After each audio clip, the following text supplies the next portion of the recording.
Hey everybody, welcome to the Gifted and Distractible blog. I'm Julie Skolnick and I am delighted to be talking to you today about February, Gifted and Talented Month here in Maryland where I live. And I'm getting these articles coming across my desk and they're talking about changing the name of gifted and talented to things like advanced learning. And then I read the comments to these articles and people are saying, oh, it's so much more inclusive. That's great. We'll be able to capture more people.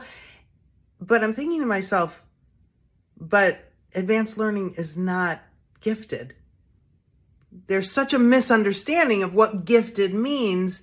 And some people are falling into the trap of feeling like it's more inclusive to call it something less than what it is, which frankly is insulting to people who are gifted no matter what culture, gender, race, economic status they come from, because there are just as many gifted people in those areas as there are anywhere else. So how about we just learn what gifted is?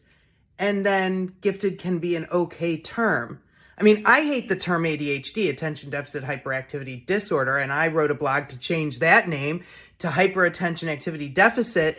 But, the DSM-5 still says ADHD. So let's just call gifted and understand what actually that term means. And while the smart, bright, advanced learner is part of being gifted, that's not the whole story.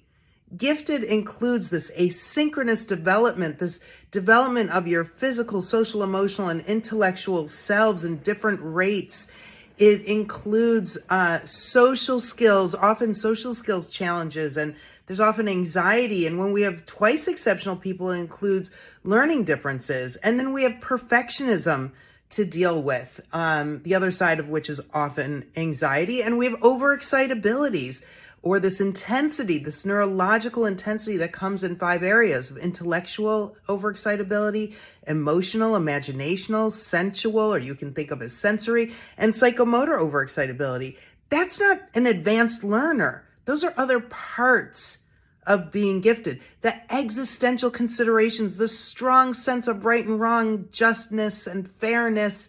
You know what I'm talking about. Sometimes black and white thinking, a rage to learn, the need to really uncover and understand certain things, often to the nth degree. It's not easy being gifted, guys. That's not what gifted means. I think what they're thinking about are high achievers.